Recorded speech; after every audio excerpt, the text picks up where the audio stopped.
Dando continuidade às nossas palestras, nosso próximo tema será Leilão de Importação H2 Global. Conheça, por favor, o nosso palestrante.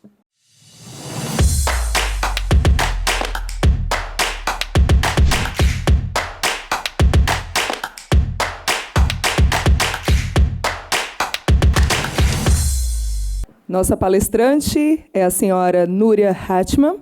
Ela é gerente de consultoria em estratégia na Início. Seja muito bem-vinda, senhora Núria. Thank you, everyone.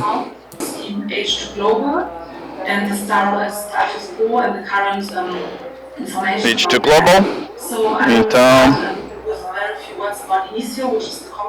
vamos falar sobre a Início, a minha empresa. E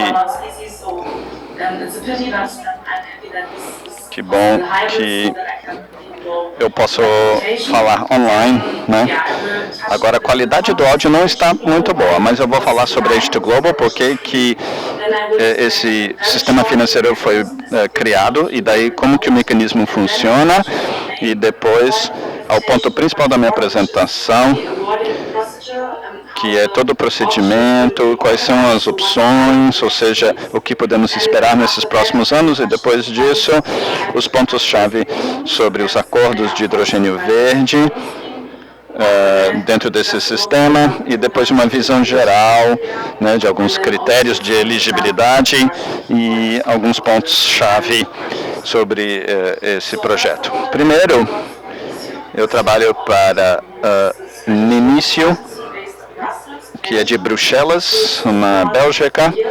Existe há mais de 50 anos e trabalhamos com setores público e privado sobre projetos de hidrogênio e também mobilidade sustentável. Nós temos escritórios em Bruxelas, Paris e também em Roterdã, né, com vários parceiros, mas na América Latina temos escritórios em Bogotá, Santiago e Lima, e também um representante na Cidade do México, mas recentemente abrimos um escritório em Washington. E somos uma equipe de engenheiros químicos, engenheiros elétricos e economistas. Então, na verdade, é uma equipe multidisciplinar, uma equipe muito internacional, e estamos tocando esses projetos juntos. Aqui vocês podem ver onde nós já entregamos muitos projetos, muitos na América Latina, até no Brasil, no Ceará também. Então, quer dizer, estamos familiarizados com o contexto, né, do mercado emergente de hidrogênio no Brasil. É bom ter esse tipo de evento no Brasil.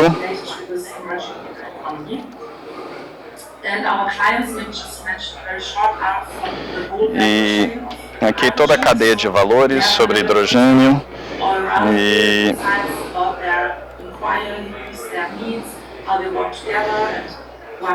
todos que trabalham em conjunto e as diferentes energias que são necessárias. Os nossos serviços, consultoria em estratégias, muitos estudos, avaliação de demanda para o hidrogênio em diferentes regiões ou países específicos. Na América Latina, trabalhamos muito com avaliação de regulamentação, né, como o hidrogênio está sendo regulamentado, o que se esperar para o futuro, mapeamento de stakeholders e também empresas e oportunidades para os projetos a nível nacional e internacional também. Financiamento, nós temos estudos detalhados sobre diferentes mecanismos de fomento, de financiamento, como participar, né, de licitações e chamadas de preço. Ou seja, nós também ajudamos como otimizar o projeto da sua planta, as configurações, quais são os riscos possíveis e estudos de pré-viabilidade nos projetos. Então, a H2 Global, como vocês já ouviram falar, é um mecanismo de financiamento e desenvolvimento de projetos para os países não europeus. Isso é porque a Alemanha, na verdade toda a União Europeia, para atingirem as suas metas, ou seja, neutralidade de carbono até 2050, precisam de muito hidrogênio verde, porque não conseguem produzir toda a sua necessidade no território europeu. Então, em 2020, teve essa ideia de desenvolver todo um sistema para desenvolver projetos em países estrangeiros para ajudar a atender a demanda na Europa, principalmente a Alemanha. Então, quer dizer, inicialmente isso partiu do governo alemão, mas a Comissão Europeia também aprovou essa iniciativa, porque existe toda uma regulamentação da Comissão Europeia, isso para ajudar a atingir as metas, né, os objetivos. Aqui é uma linha do tempo, só para destacar que esse sistema foi desenvolvido nesses últimos 2 anos, certo?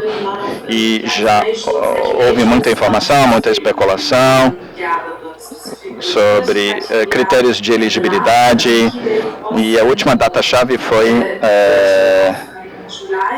13 de julho, onde os critérios foram apresentados, e até agora estamos fazendo toda uma consulta do mercado, onde todas as partes interessadas podem compartilhar suas perguntas e dúvidas via e-mail, mas enfim, eu vou falar um pouco mais sobre isso daqui a pouco.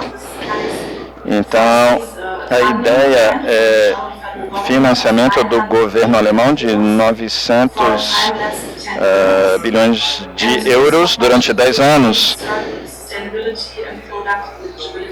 E são critérios de elegibilidade. E aqui o sistema de financiamento foi desenvolvido por especialistas, liderado pelo governo alemão e a GIZ. Então, é um dos instrumentos de financiamento para o mercado de hidrogênio. Então, por trás disso, nós temos a fundação, a H2. E são muitas empresas do setor privado que se compromissaram para promover esses assuntos e critérios de sustentabilidade.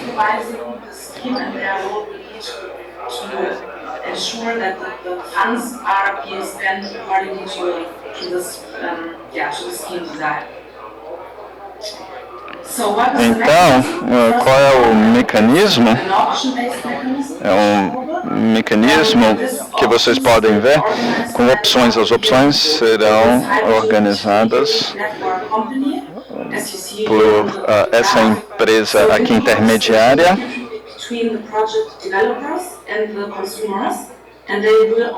e eles vão organizar leilões anuais, onde vão vender o hidrogênio e seus derivados que compram dos diferentes produtores de diferentes países, e para eles vão fornecer acordos de longo prazo de 10 anos.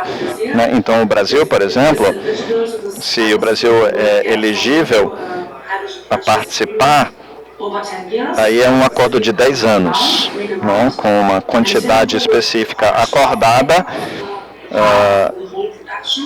né, do comprador, e daí essa quantidade é vendida, né, para a indústria, setor do transporte, aviação, marítimo, mas também energia. Mas enfim, eles vão assumir o risco, né, para vender esses produtos a diferentes mercados. Então, existe uma garantia, né, de compra, né, dos compradores, e isso nos ajuda a fazer com que esses projetos sejam mais viáveis, porque hoje em dia é muito difícil encontrar compradores desses produtos, cujo mercado ainda está em desenvolvimento. A gente nem sabe ainda como que vai ser os preços. Então, eu acho que é um sistema bem interessante para apoiar esses projetos. Então, no começo desse ano, podemos ter 3 ou 6 projetos que serão convidados a participar do processo de leilão. E aqui as empresas elegíveis são com hidrogênio, amônia e metanol. E querosene para aviação. Pode ser outro combustível elegível aqui. E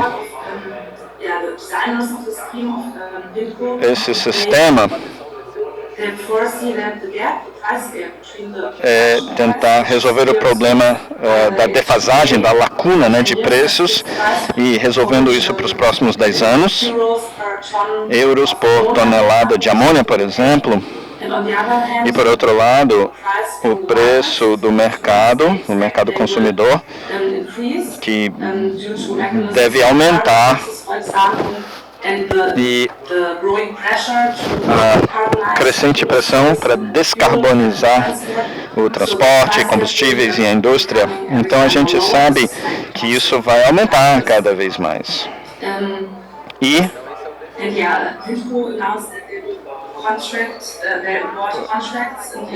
vão contratar essas opções no menor preço, no preço mais baixo, minimizando essa lacuna, esse gap. Então, produtores devem indicar o preço de produção, mas também a logística.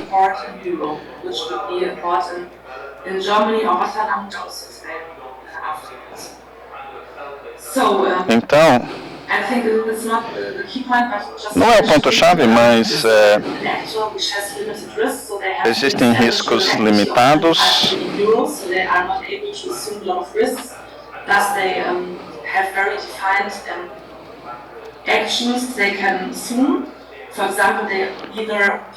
Então, para avaliar recursos necessários para a infraestrutura de logística, né, transporte do hidrogênio e seus derivados. Então, a ideia é organizar esses leilões e assegurar que os produtores sejam pagos. E este é o modelo. Mas não avaliamos nenhum produto fisicamente falando, tá certo? Não é a parte física. Bom, agora haverá muita especulação, com certeza, como já está acontecendo. Vários estão esperando os critérios de elegibilidade e a publicação desses critérios. Houve uma oficina organizada entre o governo alemão e a nossa empresa e apresentaram um documento que está publicamente disponível. Talvez vocês já leram, não sei, mas eu vou só mencionar os destaques aqui desse documento, mas eu quero também dizer que o conteúdo dessa primeira versão, né, não será a palavra final, ou seja,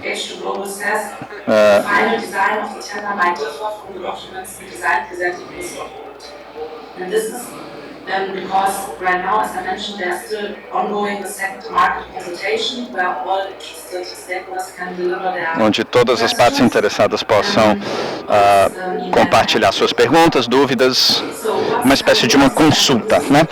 E o próximo passo, e essa é a mensagem principal que eu quero transmitir para vocês, a primeira licitação vai começar no começo do ano passado, próximo ano, perdão, em 2 fases, né? E como vocês podem ver no lado esquerdo aqui dessa linha do tempo, estamos praticamente finalizando essa consulta em 10 dias, e daí O início do processo de pré-qualificação será no final de agosto. Eu acho que a primeira metade de setembro. Mas, enfim, esse é o todo o processo.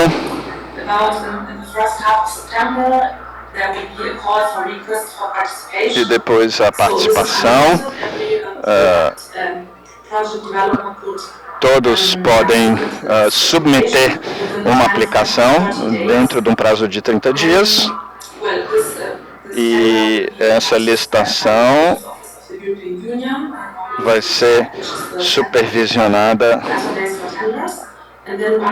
na Europa e depois de publicação 30 dias para a submissão dos projetos e depois a fase de pré-qualificação. E tudo isso vai demorar 3 meses e daí vamos revisar as aplicações e verificar se esses projetos estão elegíveis para passar para a segunda fase, que já é a fase realmente da licitação. A gente quer limitar a quantidade de participantes, então uma pré-seleção com base em critérios, como podemos ver aqui a referência das empresas,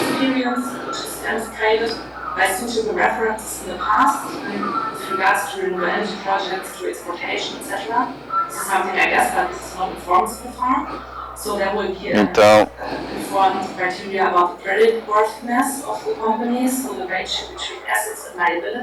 aqui alguns critérios de pré-seleção. Infelizmente não temos muitos detalhes até agora, recursos humanos e técnicos necessários, etc. Enfim, esses são os critérios de pré-seleção, mas todos estão alinhados com as normas e os padrões jurídicos, certo? Então, depois que isso finalizar, aí vamos considerar todos os participantes e aqueles que não são considerados, que não estão de acordo com os critérios, receberão uma carta. Eu imagino que isso vai acontecer no final de novembro e daí nós imaginamos uma fase de transição de 15 dias. E claro, recursos, apelações, e depois disso vamos para a segunda fase desse processo todo, que é a licitação em si, com o edital aberto, publicação de um edital, e o período de licitação vai começar quando esse edital for digitalmente publicado.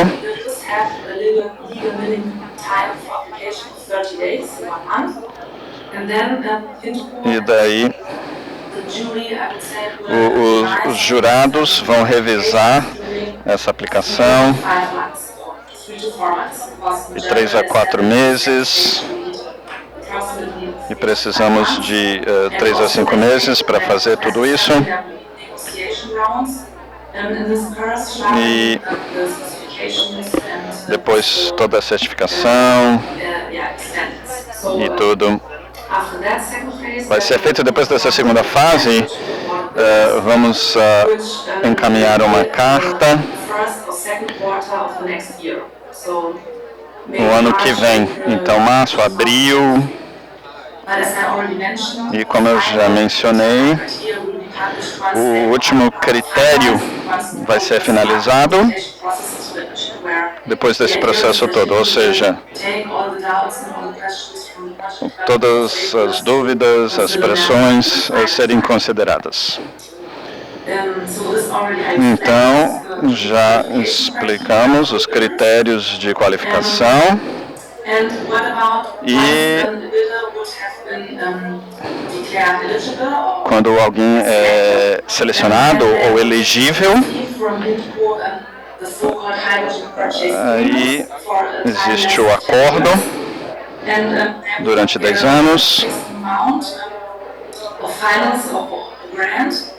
depois financiamento durante 10 anos, ou seja,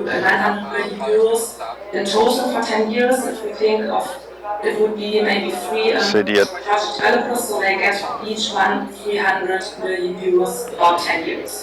estamos falando de bilhões de euros no período de 10 anos. Né, pode ser até mais, e sim, o contrato take and pay, então nós assumimos o risco comerciais,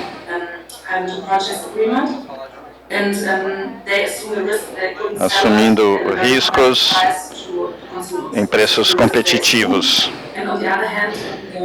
E, por outro lado, os riscos de transporte... Ah, tá certo. Ótimo. Sim, um pouquinho sobre os pontos comerciais chave que vocês podem revisar aí no documento. E... Aí, só para mencionar esses últimos slides, vai ter algum ponto de entrega.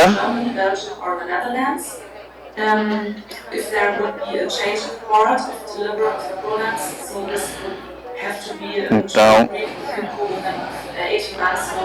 aí 18 meses e o cronograma de entregas. Mas, enfim, isso a gente ainda não definiu 100% e tem de haver um acordo mútuo entre as partes interessadas. E esses são alguns dos detalhes, mas nem tudo está 100% definido ainda.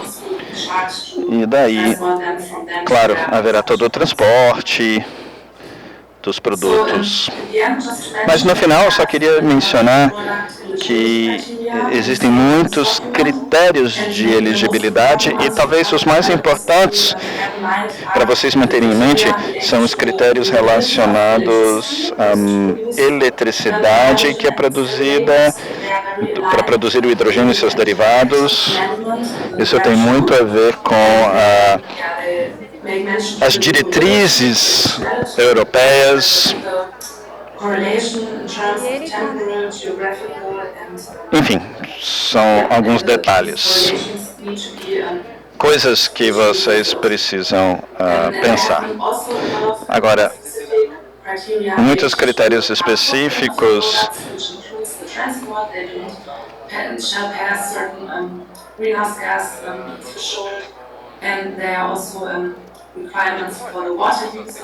e também o uso de água, por exemplo,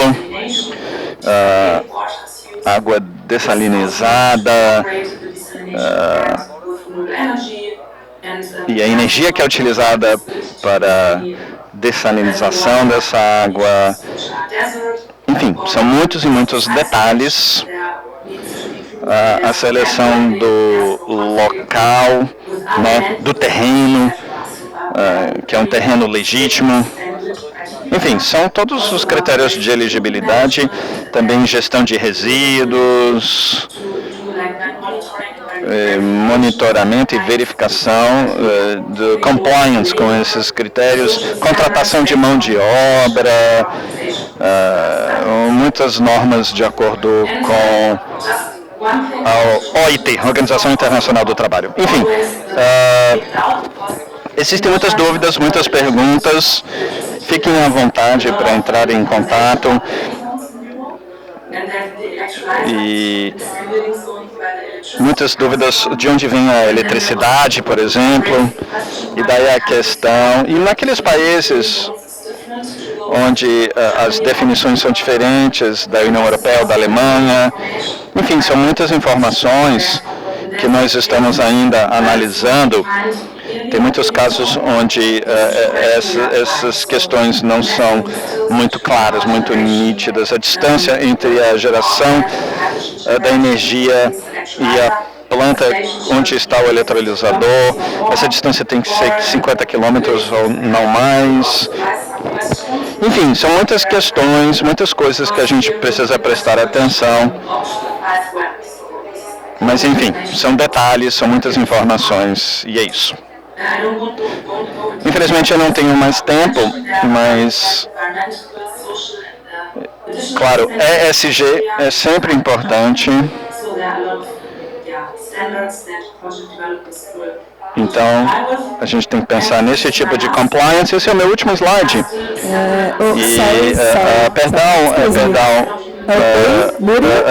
Perdão, só um minuto. Alô? Lady Núria? Você está nos ouvindo? Núria? Núria? Não é toda a parte da produção. Núria? Os requisitos para os eletrolisadores. Núria?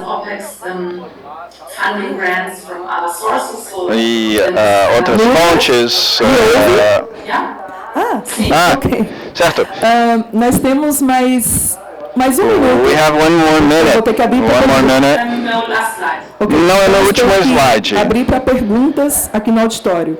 E aí, vamos ter que abrir para perguntas. Mais um minutinho para encerrar. Obrigado. Certo. Bom, como eu disse, temos algumas perguntas ainda em aberto. Por isso que estamos fazendo essa consulta com o mercado, né, sobre o transporte de amônia e metanol. É possível misturar esses transportes? Como é que é o armazenamento? Enfim, são muitas perguntas ainda em aberto. E, claro, esse foi o meu último slide. Aqui estão os meus contatos. Eu sei que são muitos detalhes, é muita informação.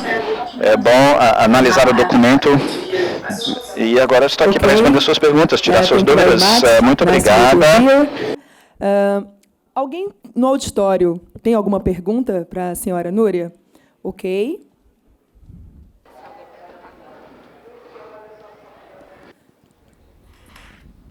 Guten Morgen, Frau Hartmann. Bom dia. Nett Sie kennenzulernen. Nett kennenzulernen. Claro que eu vou falar em inglês. Eu tenho algumas perguntinhas para você. A Henkel só compra hidrogênio puro ou compra amônia, metanol e combustíveis sintéticos também? É amônia e combustíveis. Comercialmente não é viável trabalhar só com hidrogênio puro, então sim. A resposta é sim. Para o metanol verde, que precisa de CO2, isso pode ser obtido através de processos industriais ou também tem que vir de fontes renováveis? Ótima pergunta. Isso é uma coisa que não está tão especificamente explicada nos documentos publicados até agora. O ponto importante é a pegada de carbono. Não pode ser mais do que uma quantia X, por exemplo. O único aspecto que foi publicado até agora é isso. E o pagamento, como é a forma de pagamento? E também é possível exigir ajustes anuais de preços, fazer um ajuste anual dos preços.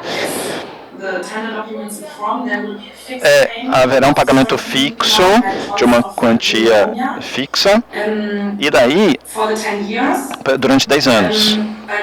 Mas a volatilidade de preços vai ser assumida pela Henkel, então o preço é fixo nesses acordos de compra. Então não haverá ajuste não de preço. Tá, mas o preço de compra é em euros, é isso ou em dólares? Sim, euros.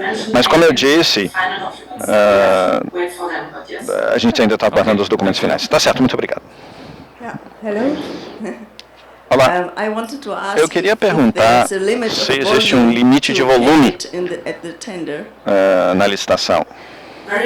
Ótima pergunta, não, porque a licitação não se trata de volume, mas é